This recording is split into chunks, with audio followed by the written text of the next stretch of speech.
Happy Sunday, everybody, and welcome to a new Sunday morning view queue where I answer all the best viewer questions from the view queue 2 weeks ago. Today, I'm challenging myself. I'm going to tell you the latest on the driving lessons and other things that are going on in my life. I'm going to answer some questions on how you start on the road, how you pick a good spot on BLM land, if I wished I had started out in a fifth wheel, and more.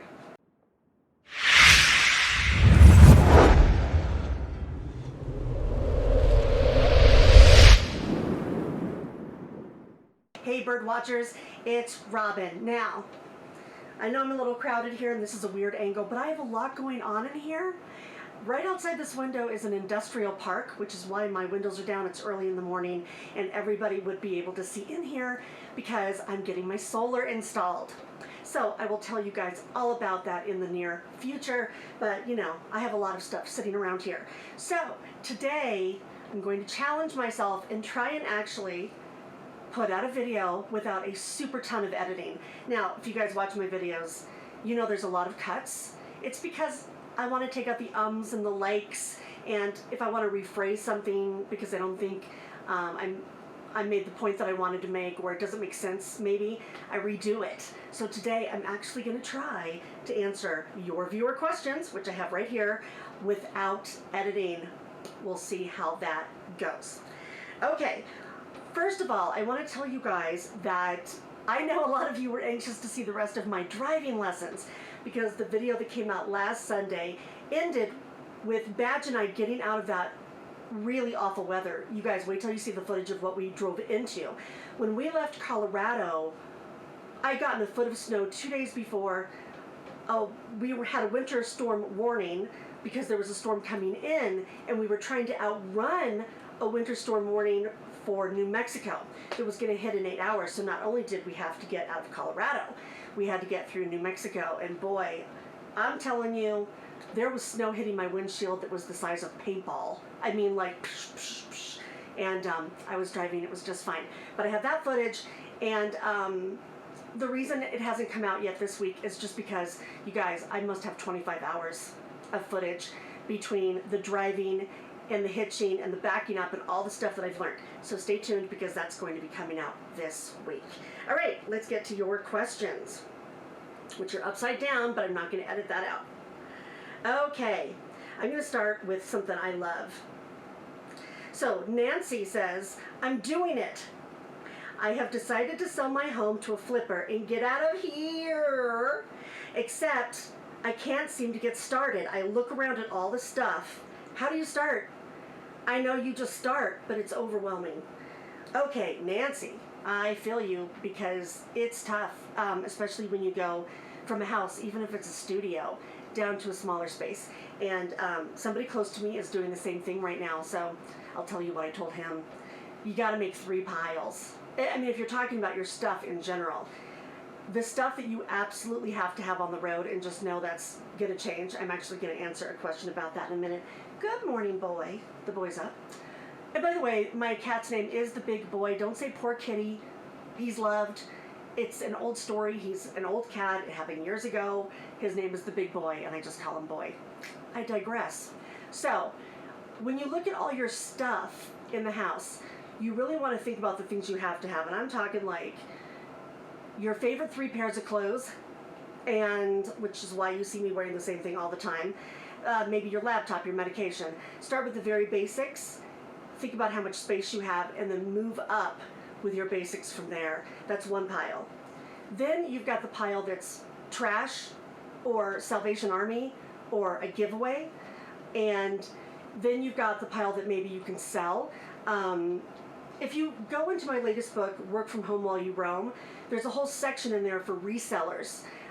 There are a ton of sites that you can actually post your stuff and sell it to another individual or to businesses that will buy your stuff and send you mailing labels. So that might help. I actually heard from another RVer the other day an idea I thought was absolutely genius. And I know someone that's going to try this now. I met a couple that was in a schoolie, and they had a regular apartment, not a big old house. They called an estate sales service in their area, And they basically packed the stuff that they wanted to take in their schoolie and left. And the estate service came in, they sold their car for them, and they sold every other piece of everything, down to the pots and pans, in their apartment that could be sold. Sorry, I'm parched. See, normally, edit. So, they sold all the stuff, and the stuff they couldn't sell, they told them, and they were able to call friends to give it away. And everything else they discarded and then cleaned up the place for them and sent them a check. Of course, it was less than they were expecting, but that's what they did. I thought that was genius. Had not heard that before. So, take the stuff that you absolutely need, make a pile for giveaway or trash, make a pile for stuff you want to sell. Then, if you're one of the people that has some keepsakes that you absolutely have to have, like, you know, some family stuff that you just don't want to get rid of, or let's say you have a piece of art that you had in your apartment or something and it won't fit in your rig, you can get storage units, or you can put stuff with a friend or family. I'll tell you this, storage units in rural areas are a lot less expensive than they are in a city. And actually, that's going to lead me to another question. I'm going to find it and jump around. So if you know you're going to be on the road and you find a hub, let's say you always go through Nevada. Maybe you get a storage space, a small one in Pahrump. It might be $30 there for a small one instead of $80 a month if you need to keep stuff like that. Then just know it's going to change. The kind of rig that you need and maybe the stuff you take is going to change. But that's life. And if you overthink it, you'll never do it. So I say, Nancy, good for you. Go do it. Get started.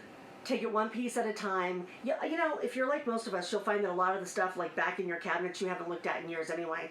I have a rule in my RV that if, you know, I'm doing some cleaning and I see something or I'm reorganizing that hasn't been used in 6 months, it has to go. And most of the time I find somebody else on the road that needs it. And it works for me. Okay, so I said that was going to lead me to something else. Yes. Alyashka, I think, says, I'm going to go past the beginning because she's saying thank you, thank you. You talk a lot about full-time RVing. What about part-time? Do you see a lot of people on the road doing that? My biggest question is, where do people keep their rigs while off the road? I live in a city apartment, but really want to go get a taste for the RV life and perhaps try it for summer. Are there good places to rent RVs from as well? To rent from Cruise America is so expensive. Are there other options? Okay, so first of all, yes, I meet a lot of people that do this part-time. I have a few friends that started out I have friends that started out full-time and went back to part-time, and went back to full-time. It's life, you guys. People mean to do something and a family member gets sick, or they get a chance to do a job, you know, for a year, and they go back and do it and they come back on the road. This is not uncommon. I think it's a misconception that you become a nomad and that's it, man. You know, you're hippie for the rest of your life and you never go back and you're off the grid forever, and all of a sudden we're all going to be wearing like long beards and writing a manifesto. Not necessarily, you guys. You know, life ebbs and flows. And so, yeah, I know people that started out part-time. A summer is a great idea. Yes, there are places where you can rent vans. There are places that you can rent schoolies and try them out. All you have to do is search for that on Google, because a lot of these places are regional. Just make sure that they're legit and they have the right insurance while you're on the road. See if your insurance is going to cover you, stuff like that. The reason I wanted to do this one next, though, is the question about where do people store their RVs. The same thing applies to the last question from Nancy. If you need a storage space, getting one in a rural area for your RV is a lot less expensive. I have been planning to do a video for a long time on what you do if you need to store your rig super fast and fly somewhere. Like, let's say this has happened to me. You're on the West Coast and there's an emergency or something and you have to fly back to where your family is or your friends are. You maybe don't have time to drive, you have to get there. There are absolutely places you can store your RV near airports, usually affiliated with U-Haul, are the ones that I found that find this all the time. If it's near an airport, they're used to RVers going, I have to put my rig there for a week or a year, I don't know, and they will accommodate you. Those places can be pricey, but just know it's an option if you need to do that. In other situations, let's say that you know you're going to go for 6 months. I know someone that does this. They store their RV in a rural area, I think it is in Nevada. Then they fly out and pick up the RV in Nevada because they're going to go around, the southwest anyway during their time. They put it back in storage there and fly back to the East Coast. They do that because it's so much less expensive. So just keep that in mind. Yes, try it out. I have a really good friend who started out in a caravan, and she thought she was going to be part-time, and she kind of went back and forth and back and forth. And she loved it so much that she took the plunge and got a B. That was a year and a half ago now, and I just camped with her the other day, and she's thrilled. She could not be happier. But she had to dip her toe in the pool first. So, dive in like I did, or dip your toe in. It's all up to you. We all don't have to do this the same way. Okay, moving on. Okay, Paula Smith said, I bought your book, Work From Home While You Roam. Wow, it's amazing. Thank you.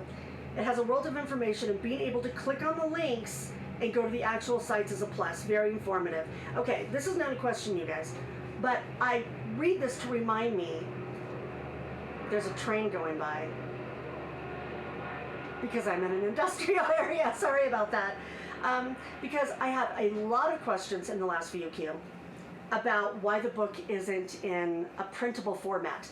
Anyone not interested in the book, just skip forward 30 seconds.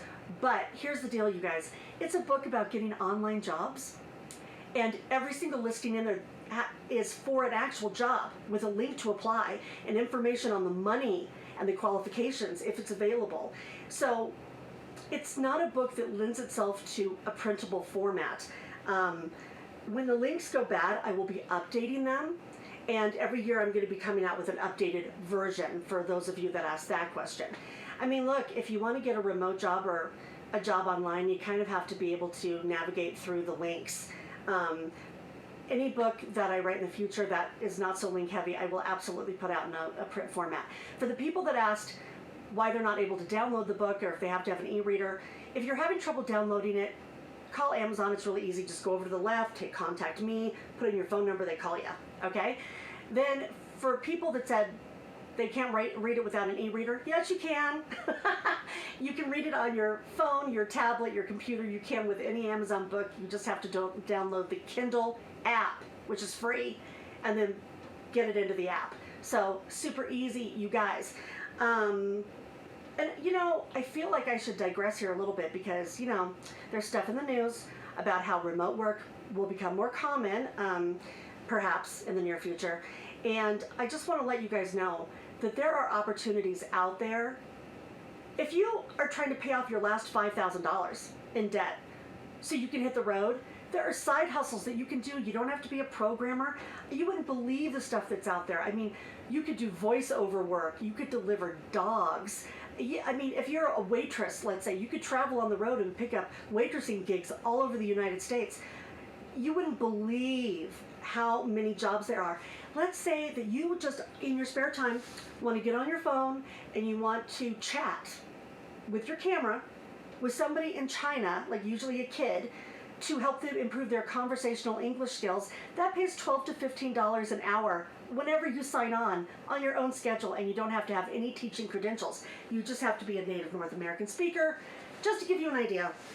So anybody can make money off of that book or off of those resources, and the link's below if anybody's interested. But thank you for saying that, and I just wanted to answer all the questions about if it's coming out in a paper format. It's not. It's about online jobs. Okay. Ooh, this is a good one, you guys. Queen High Heels, who has great questions. Do I get a single or a double? I've been wanting to live my RV life for over a decade, but my life partner is happy where we are now. I think I know what I need to do, but maybe you have input that I haven't thought of. RV life couples say both people have to be in it or it's a disaster. The question is, do I get a rig for myself and my cat, like 22 feet? Or do I get a rig for me, the cat, the man, and his cat, like 30 feet? Oh, Queen, you are singing my song here, because that's what I went through last year when I was really having problems with my Tiffin, and I really try not to talk negatively on my channel. And I know some of you heard a couple of things in the last video that made you go, wait, what happened?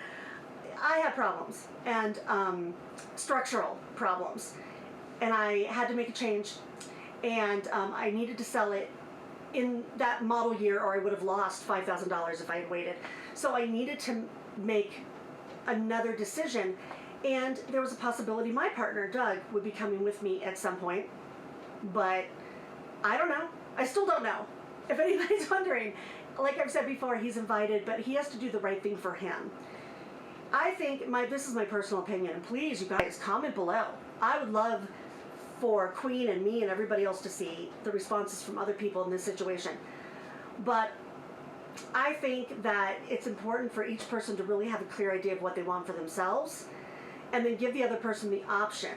You know, I've said before that I thought I was going to have to choose, because I had been planning my RV life before I met Doug, and he didn't make me choose. Which, I mean, he's a gem, and I'll tell you, it does get harder. It gets harder every year to be apart. So we're working on it.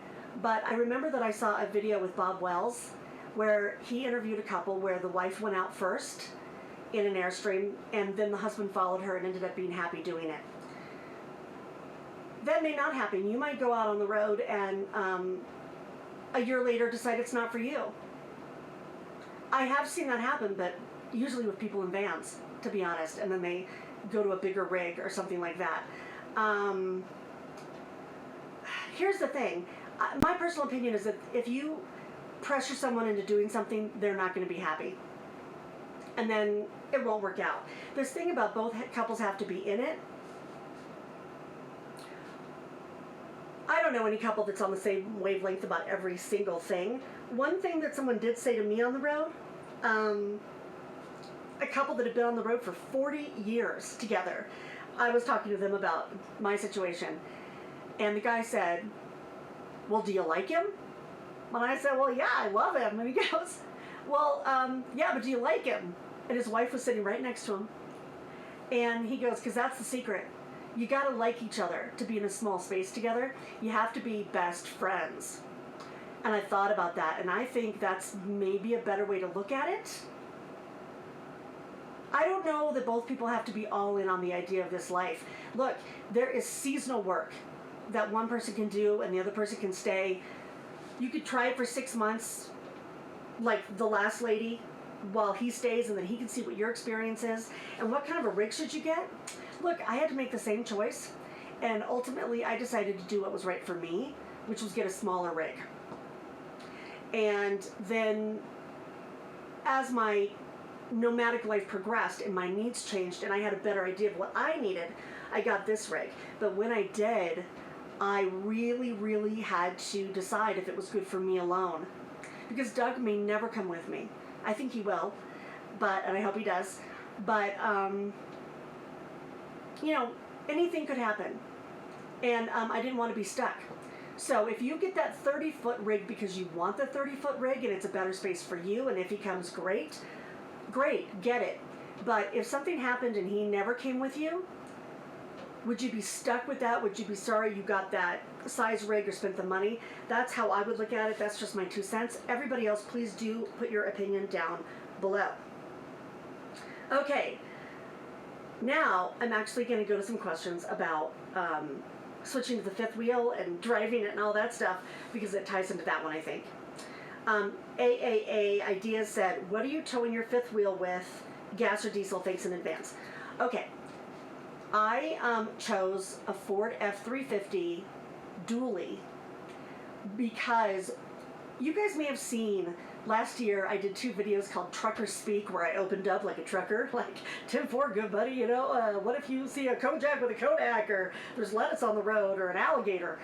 Those were fun to do. But I interviewed a bunch of truckers to do that video, and they said that the most common dangerous thing they see with RVers is that they're pulling trailers or fifth wheels with trucks that are not powerful enough.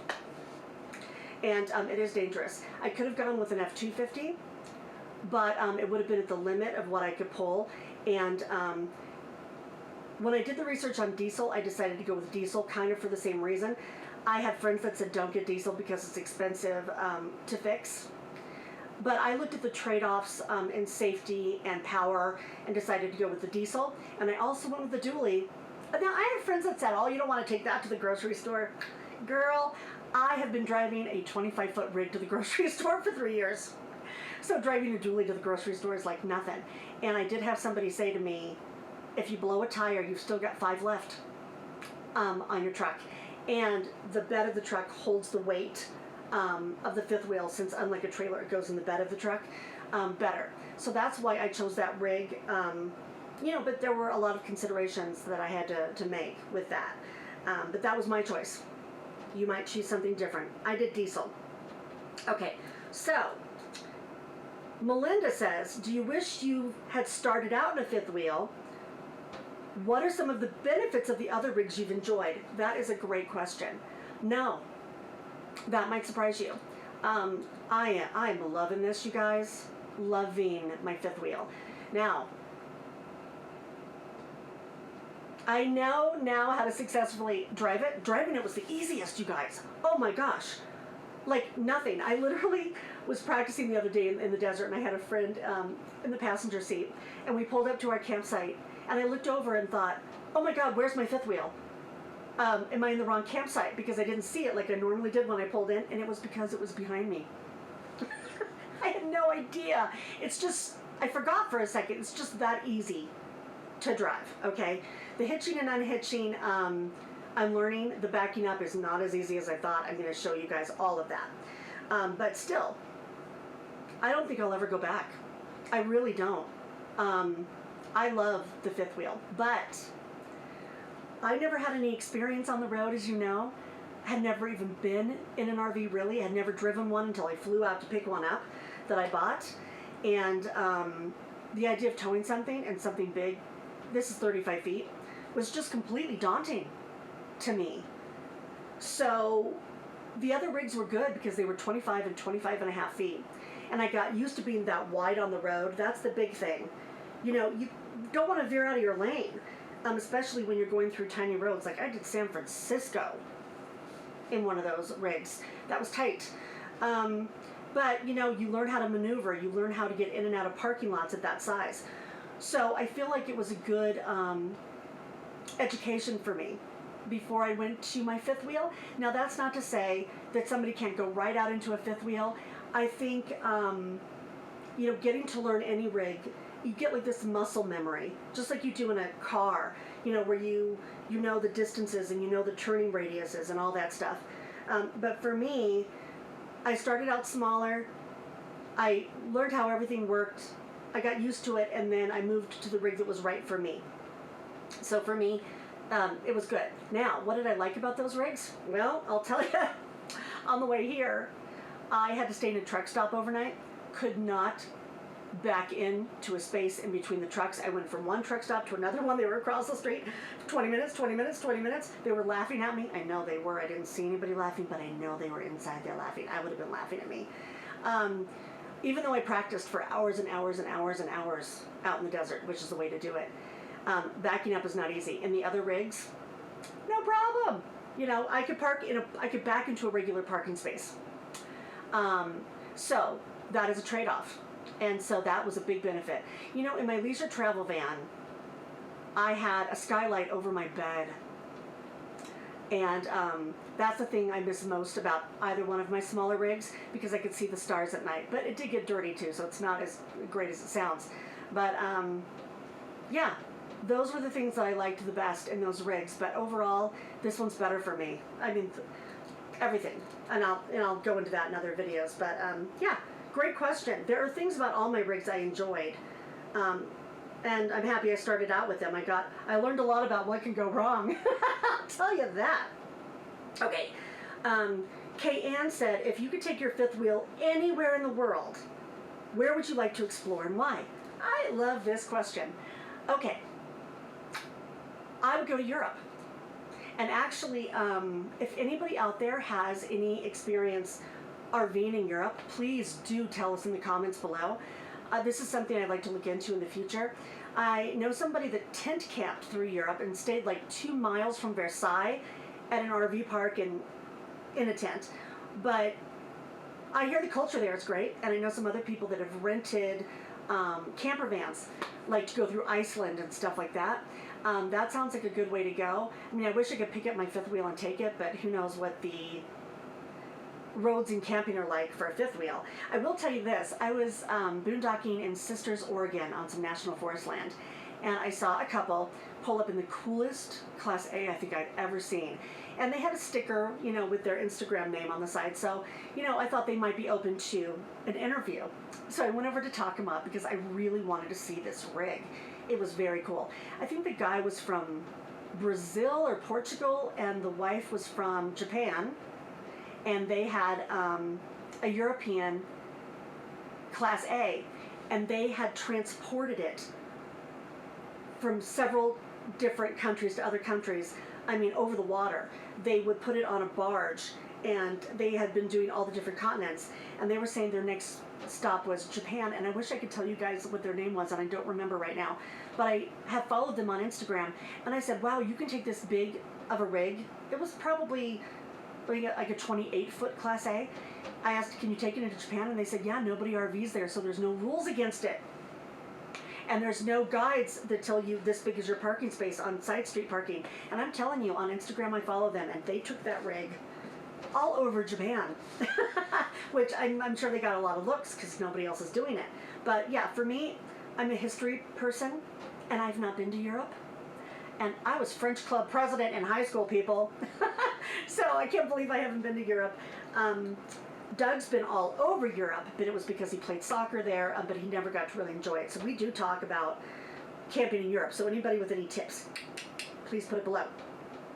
Okay. Oh, thank you. Inuit Kinnels, I think, said, wow, I swallowed hard when I saw that you were pulling your rig at 74 miles per hour. Girlfriend, that is really dangerous. Yes. Now, I got a few comments like that. You know, Badge and I put out a little clip where he was filming me driving, actually for his wife, that's what it was for, and he said, how's it going? And I said, look, Mom, no hands. And then I said, oh my God, I'm going 74. And of course, people lost their minds and said that RVs are rated at a certain speed. Yes. You guys, my Tiffin had an average mile per hour for the last year, the whole year I had it, of 37. It could have been 34 miles per hour. Think about that. So I'm going 10 miles an hour down a dirt road, that's part of it, but most of what it was I didn't go over 50 on a highway.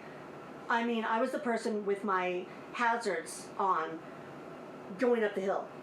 Because like I said, there was some issues, and you guys saw the video with the steering wheel. I had two major structural issues. It was difficult to drive.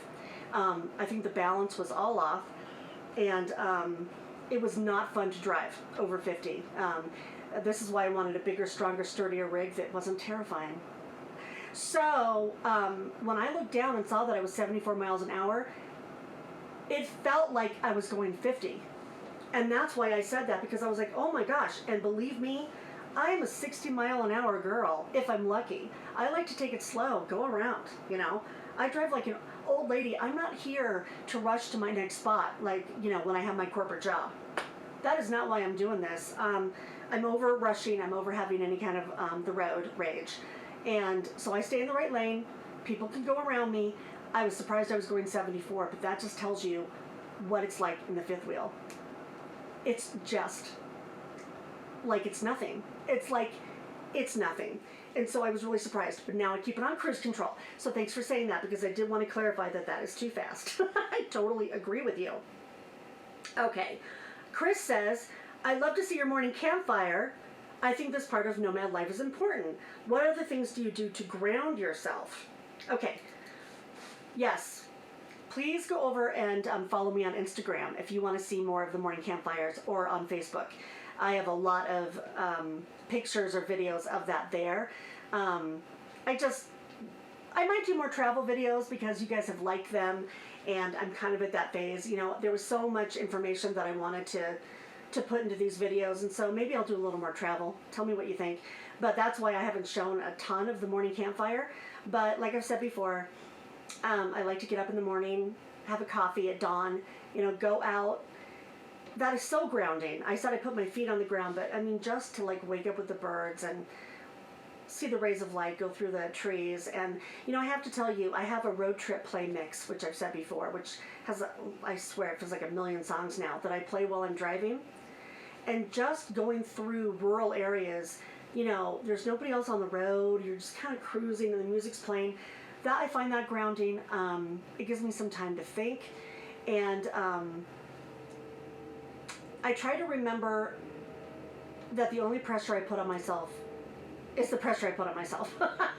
There's no boss except for this boss, which she can be pretty cool, but she can also be a tyrant, telling me what to do. And you know, I have to remind myself of that all the time. But going outside, really taking a moment to enjoy this stuff, I find grounding, but I work on it all the time, like I'm sure everybody else does. If anybody else has a suggestion, please tell me. Okay. I think it's Azel Hoffman or Arizona Hoffman said, question. I love so many of the nifty rechargeable USB items you've turned me on to through your videos. Thank you. You have the cab area of your Class C all set up to do multiple USB charging, your big battery thingy, your cell, camera, all this other stuff. How is it all arranged in the new thing? And then, actually, I'm gonna find another one. Hey Robin, Diana says, you crack me up. Were there any gadgets or other items that you got rid of in your old rig, and are there any new gadgets you bought because now you have more room to store it? Okay, I'm gonna put these together. So, yeah, it's different when you have a truck. I still have this box. This is a Rock Pals 300 watt lithium battery. I'm actually using it for my light right now. And I wish I could give you guys a better shot of that. I did a video on 4 lithium battery boxes. This one I actually bought, and the other ones were given to me to review, and then I subsequently gave them away to RVers who needed them. But this one's my favorite because of the right size, and I can charge this on my dashboard. The only thing is I keep my car chargers there, and anything else I pull back in here. I don't keep a lot of the stuff in there. So that has completely changed, I have to say. But one of the reasons I got this rig is because I want to camp for longer. And so most of the gear stays in here for longer periods of time. I do bring this with me in the car because I like to charge it on the car charger. So that's about it. I still have a dash cam, but that actually plugs into the computer gizmo for my car, you know, the diagnostic gizmo. So that it has a motion detector, so that, you know, if I catch any wildlife at night or something, I haven't yet, I'm hoping, you guys, or if somebody tries to get in my campground at night, it will catch them on video. Just know that, people. I have to tell you guys something funny, actually. I was camping with some people recently. Let's talk about campground etiquette. I was camping with some other YouTubers, and I don't know if the word got out or whatever, you know, everybody's friendly, but we had a guy that, first of all, came into our campsite, and our RVs are like in a circle, and he rolled right through the campground. And I'm telling you, a couple of the people we were with were from the South. One said he was Kentucky pissed. I mean, he was just, hey Neil, yeah, you can't go on somebody's campsite. They think about it like their front yard. And it wasn't a road. There were lots of roads around, but he kind of like slowly went through and then parked. I mean, we're talking, this is like desert. There's nothing but camping spaces. And you could see people far away. That's how most people roll, unless they're in a group together. So he parked, you know, like right behind me and another guy. And badge, not having it, told him to move. And then he scoped up to the campfire at night, like didn't introduce himself, was just like walking around the perimeter. And finally, you know, somebody had to tell him that that wasn't cool. and he left, and now I hear he's on the perimeter of some other people that have channels. I don't know, people. I really digress. I'm sorry, you guys. This is what happens when I don't edit, but then I think of these stories, and I mean, my God, the things that happen on the road. Okay, so, yes, my organization of what goes in the cab is completely different now. So then Diana said, were there any gadgets you got rid of and any new gadgets you have? So this box I love. If you go to where the comments are pinned, you can see all the gear that I recommend. There's a link for that. You can see this. This is my favorite. Now, you know what I thought of when you said that? Coffee. And I got this little thing out.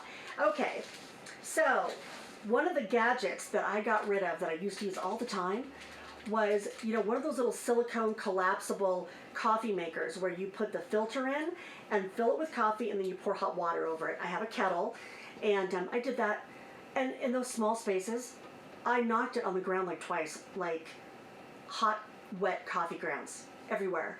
Not fun to fill up, although the other day, I'll tell you, I had a bag of flour, actually yesterday, fall out of that closet while I was driving and exploded in my kitchen. So that happened. That's not fun either.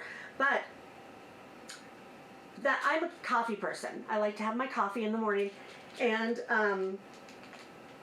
I thought that would work. You know, like you see the little collapsible thing and you're like, yeah, cool. Then I just have to store the coffee. But then I discovered these. Now, coffee aficionados, don't get on me for drinking Folgers. Actually, this is delicious. You can find these in a box. They're called coffee singles. I call them coffee tea bags. In Kroger or King Soopers, depending on the area you're in. I actually, whenever I have a place I can get deliveries or an Amazon locker, I also have blog posts on this, guys, and other videos, so go back and search if you don't know how to do that. I get these in bulk from Amazon. It's actually cheaper per cup of coffee than it is to get the grounds, which blows my mind. But I put 2 of these in a big, you know, cup of coffee in the morning, and they're like tea bags. They're just tea bags, so then you throw them out, and it's a lot better for waste. Besides that, you know, I got stuff I thought I would use, like the wand that does your washing. It was just messy, and that's about it. That's about it. Everything else, like I have a USB rechargeable shaver that I shave my legs with outside, and you know, like my drink buddy that's like a styrofoam thing that's like a weeble wobble that doesn't fall over, that I put my drinks in so I can have drinks like in bed. All that stuff I still use. Yeah, anything that I've told you guys about is stuff that's tried and true. And this, just wanted to share. If you guys don't know, it's my favorite thing. Okay, there was a question about where I find BLM land, and here we go, because I want to give them, you know, cred with their name. Tara. Hi, Robin. Congratulations on your new home. Thank you. I was hoping you could go into more detail about how you physically pick the site you pull into when on BLM land. What are the visual clues we should be on the lookout for? Okay, this is an excellent question. Now, I've done some other stuff on this, and, you know, in the first book, under camping options. But when you go out and you're going down a dirt road, most of the time you're going to see, especially in the desert, where a lot of us are right now, a little gravel hump on the left and the right. The BLM does that because you're not supposed to drive over that. You want to look for an entryway, okay? If you look at the place you're going first on Google Earth, which I recommend, you can see these veins. They look like veins in a body, and they go like this, and they go like this, and they go like this, and like capillaries maybe. They're little turnouts or little camping spaces that people use. I like to look for BLM land that is rich in those, because then I know I'm in the right place. The other thing is to get the app US Public Lands. I think it's $10, but it's worth it. You actually can go to a locator or type in the place you're going, and it color codes what kind of land it is. Like, is it Army Corps of Engineers, which you can camp on, National Forest, BLM, private land. But I will tell you, it can be a couple of miles off. In the video 3 Knocks One Night, the first knock I got was because I was just across the street from where I was supposed to be. And the other 2 knocks, by the way, don't get freaked out about RV life. I was in a fine spot in a trailhead parking lot that was absolutely fine, but I got a bang on the door at 1 o'clock in the morning because there was a Flight for Life helicopter that had to land there. And then I got another one after that because of that same thing. You could go back. It was one of the first videos I ever did. But the U.S. Public Lands app is pretty good. It can be, like I said, a couple of miles off. Then, of course, you want to look for camp rings, and you want to make sure that you're not parking in the road. You really want to get a turnout, because if you're parking in the road, you're blocking somebody else from entering or exiting, and they're going to make you move. Anyway, now, other things I look for, I hop out before I choose my space, and I look for pretty smooth rocks. You know, most of the places we camp on National Forest, BLM, whatever, are rocky. So I look for broken glass, bullet casings, graffiti, those things. If I see a lot of that, I don't camp there. I move on. And nice level ground. And once you find a level spot, here's a tip. If you can point the front of your gear kind of west, northwest, the shade will be on your door side all day long. And then you don't need an awning necessarily. So the sun will just create a shady area if you point west. Okay, you guys, that's it for the questions. And now I'd like to share with you a new thing I'm going to do every VQ, giving you the comment of the week. Because last week I shared that beautiful comment with you guys about the lady who RV'd with her husband, and then he passed away, and now she lives on a little lake. And I just thought that was so beautiful. And then I got this funny comment.